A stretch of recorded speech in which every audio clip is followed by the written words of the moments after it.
નમસ્તે વિદ્યાર્થી મિત્રો, વિષય વાણિજ્ય વ્યવસ્થા, ધોરણ 11, પ્રકરણ 10, આંતરરાષ્ટ્રીય વેપાર, જેને વિદેશ વેપાર તરીકે પણ ઓળખવામાં આવે છે. આપણે આગળના વિડીયોમાં આયાત વિધિ અને નિકાસ વિધિની વાત પૂરી કરી હતી. હવે આજે આપણે આંતરરાષ્ટ્રીય વેપાર સંધિ કરાર અને વિશ્વ વેપાર સંગઠનની ભૂમિકા. બીજા વિશ્વયુદ્ધ પછી આંતરરાષ્ટ્રીય ક્ષેત્રે રાજકીય સમીકરણોમાં ખૂબ જ ફેરફાર થયા. યુદ્ધમાં રોકાયેલા રાષ્ટ્રો આર્થિક રીતે ખુવાર થવા પામ્યા અને ધીમે ધીમે નાશ થવા લાગ્યો. નવી રાજકીય પરિસ્થિતિમાં વિશ્વના સમુદાયને વેપાર કરવા માટે અને અન્ય ક્ષેત્રમાં સહયોગ આપવા માટે એક સંગઠનની જરૂર પડી, જેના કારણે આંતરરાષ્ટ્રીય વેપાર અધિકારી ગેટની શરૂઆત થઈ. દરેક દેશે પોતાની જરૂરિયાત પ્રમાણે અનુસાર આ પ્રમાણેની કામગીરી કરીને નાકાબંધી વાડા ઊભા કર્યા વગેરે. તેનાથી જોઈએ તેવો વિકાસ કરી શક્યા નહીં. પરિણામે ઉદારીકરણની જરૂરિયાત ઊભી થઈ અને વિશ્વ વેપાર સંગઠન WTOની શરૂઆત થઈ. વર્લ્ડ ટ્રેડ ઓર્ગેનાઇઝેશન WTO એટલે શું? તો કે વિશ્વ વેપાર સંગઠન WTOની વાત કરવાની છે. તો શું કીધું આંતરરાષ્ટ્રીય વેપાર સંધિ કરારમાં? તો કે યુદ્ધ પછી રોકાણો આર્થિક રીતે ખુવાર પામતા ગયા. એના માટે આંતરરાષ્ટ્રીય વેપાર સંધિ કરારની માળખું અને બાબતોનો શું કરવો પડે? ઉપયોગ કરવો પડે. બીજું છે વિશ્વ વેપાર સંગઠન WTO, વર્લ્ડ ટ્રેડ ઓર્ગેનાઇઝેશન. એવી બાબતો મેં તમને સમજાવી લીધી.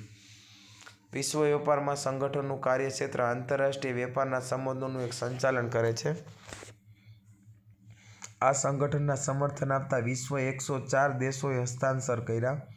1995થી 1 જાન્યુઆરી આ સંગઠનની વિધિસર કાર્યવાહી કરવામાં આવી અને ભારતે આ સંગઠનનું પ્રારંભથી જ સભ્યપદ પ્રાપ્ત કરી લીધું હતું. WTOનું ભારતે 1995માં જેની કાર્યવાહી શરૂ કરી, ભારતે ત્યારે જ એનું સભ્યપદ પ્રાપ્ત કરી લીધું હતું.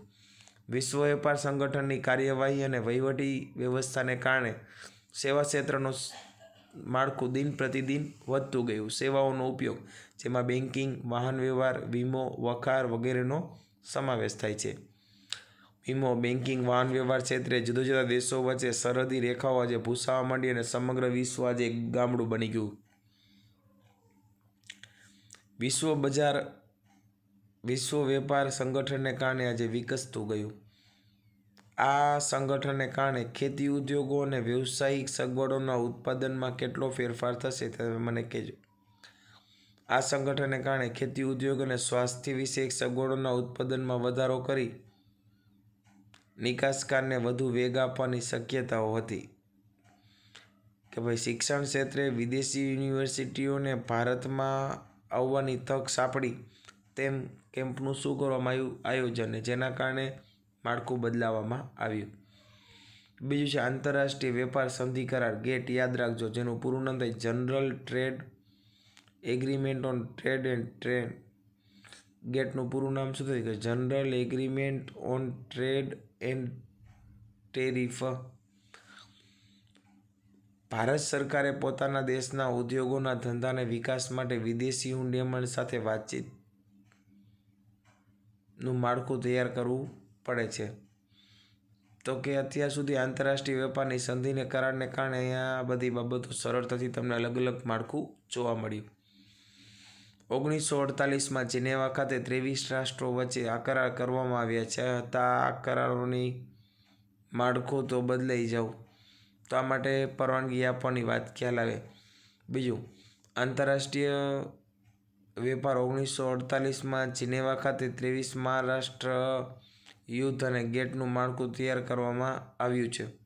તો અહીંયા હવે આપણે એને માલસામાન ખરીદી કરી શકવા માટેની અમુક ખર્ચની ચૂકવણી કરવા માટેની નાણાંની જરૂરિયાતો ઊભી થશે. આમ આંતરરાષ્ટ્રીય વેપાર સંધિ કરાર વૈશ્વિકીકરણને અનુરૂપ હોવાથી મુક્ત વેપાર નીતિ છે. શાસન વ્યવસ્થા પણ સાનુકૂળ અને ભૌતિક સુવિધા પણ ઝડપથી વિસ્તરતી ગઈ. વેપાર જગતમાં નૂતન પ્રવાહો સ્વરૂપો માળખું ધીમે ધીમે બદલાવા માંડ્યું અને માળખું એ પ્રમાણે કામ કરવા લાગ્યું. ત્યારબાદ છે આંતરરાષ્ટ્રીય વેપારની સેવાઓ. વિશ્વના જુદા જુદા દેશો વચ્ચે થતો વેપાર એટલે આંતરરાષ્ટ્રીય વેપાર. અને આંતરરાષ્ટ્રીય વેપારમાં જુદા જુદા દેશો વચ્ચે નિયંત્રણ હોય છે, જેને આંતરરાષ્ટ્રીય વેપારની એક સમસ્યાઓ છે કે આ સમસ્યાઓને આપણે એમાં સરળતાથી મૂકી શકાય કે હળવી કરી શકાય છે. હવે એક મુદ્દા આપણે સમજતા જઈએ. જો બીજું છે ભાષાની વિવિધતા. વિશ્વના દરેક દેશની ભાષા અલગ અલગ હોવાથી ભાષા અંગેની મુશ્કેલી ન પડે. જોકે જહાજ પાસેથી આ મુશ્કેલી થોડે ઘણે દૂર છે. તેમ છતાં હજુ પણ 50 દેશો સાથેના વેપારમાં આ મુશ્કેલીઓ આજે પણ એમને અંકબંધ સ્વરૂપે જોવા મળે છે. ત્યારબાદ છે પ્રતિબંધ અને અંકુશ. આંતરરાષ્ટ્રીય વેપારમાં જુદા જુદા દેશો વચ્ચેનું માળખું અને રાજનીતિ અને આર્થિક નીતિ અનુસાર આ માળખું અને પરિવર્તન દિવસે દિવસે બદલાઈ ગયું. ચાચિયાઓ દ્વારા માલની લૂંટ કરવા માટેના વગેરે જોખમોનો શું કર્યો? અહીંયા સમાવેશ કર્યો અને અહીંયા સરળતાથી એનું માળખું પણ તૈયાર કરી શકાય. ત્યારબાદ છે જુદા જુદા દેશો વચ્ચેના વેપારને લગતા જુદા જુદા કાયદાઓ હોય છે. વળી આ સરળતાથી સમજવાની બાબતો અહીંયા અલગથી રજૂઆત કરવામાં આવે છે.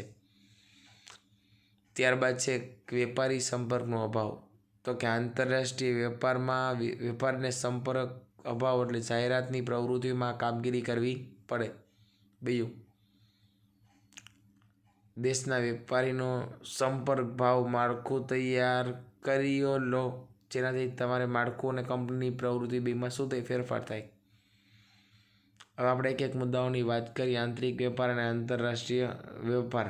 માળખું આપણને કોઈ બાબતોનો ખ્યાલ નથી. પહેલો મુદ્દો, પહેલાં જે બાબતો કઈ છે આર્થિક વેપારની અને બીજું આંતરરાષ્ટ્રીય વેપાર માટેની. જો તોલમાપના સાધનોની મુશ્કેલી. કેટલીક વાર કઈ ને કઈ બાબતોને માળખું અને પ્રવૃત્તિ ધીમે ધીમે એને શું કરી લીધા છે? તો કે આ રીતે કામગીરી કરીને સફળતા પ્રાપ્ત કરી શક્યા છે. પહેલી વાત કરશું આંતરિક વેપારની અને પછી વાત કરશું આંતરરાષ્ટ્રીય વેપારની. દેશની ભૌગોલિક સીમાઓ અંદર થતો વેપાર એટલે આંતરિક વેપાર. દાખલા તરીકે ગુજરાતના ભારતના અન્ય રાજ્યોમાં થતો વેપાર. ટૂંકમાં દેશની સરહદની અંદર થતા વેપારને આંતરિક વેપાર કહેવામાં આવે છે. ત્યારબાદ છે આંતરરાષ્ટ્રીય વેપાર એટલે આંતરિક વેપાર. હવે આંતરિક વેપારની વાત કરી ચલણ. જો અહીંયા સમગ્ર દેશમાં એક જ ચલણ હોવાથી નાણાંની ચૂકવણી અને હિસાબી ગણતરીમાં મુશ્કેલી પડતી નથી. અહીં જુદા જુદા દેશના જુદા જુદા ચલણ હોવાથી નાણાં ચૂકવણીના માળખામાં બદલાઈ જાય છે. ત્યારબાદ છે કાયદાઓ. વેપાર માટેના કાયદાઓ સમગ્ર રાષ્ટ્રમાં એક સરખા હોય છે, જ્યારે જુદા જુદા રાષ્ટ્રના વેપાર માટેના કાયદાઓ કેવા જોવા મળે છે? જુદા જુદા અલગ અલગ જોવા મળે છે. ત્યારબાદ છે ભાષાની મુશ્કેલી. આંતરિક વેપારમાં ભાષાની મુશ્કેલી આવડતી નથી, જ્યારે આંતરરાષ્ટ્રીય વેપારમાં ભાષાની મુશ્કેલીઓ નડે છે. એની પ્રમાણે એને કામગીરી કરવી પડે. જોખમનું પ્રમાણ. જોખમનું પ્રમાણ ઊંચું છે, અહીં જોખમનું પ્રમાણ વધુ જોવા મળે છે. અંતર. એક દેશ પૂરતું માળખું તૈયાર કરી કાર્યક્ષેત્રે સીમિત હોવાથી ઓછું થતું હોવાથી માળખું એમને ત્યાં શું થઈ જાય છે? સ્ટોપ રહી જાય છે. જોખમનું પ્રમાણ ઓછું હોય છે અને માળખું આ રીતે તૈયાર કરવામાં આવે છે. ત્યારબાદ છે વીમો. વીમો લેવો ફરજિયાત નથી. એ તમારું માળખું અને બાબતો છે એના ઉપર એ બધી વસ્તુઓ શું કરે છે? આધારિત છે. ત્યારબાદ છે જકાતની ચૂકવણી. તો કે જકાતની ચૂકવણી સરળ રહે તે માટે બજારની પ્રક્રિયા અને માળખું અલગ અલગ તૈયાર કરવું પડે છે. અહીં બજાર પ્રક્રિયા વિસ્તૃત જોવા મળે છે એટલે માળખું ક્યાંય જોવા મળશે નહીં.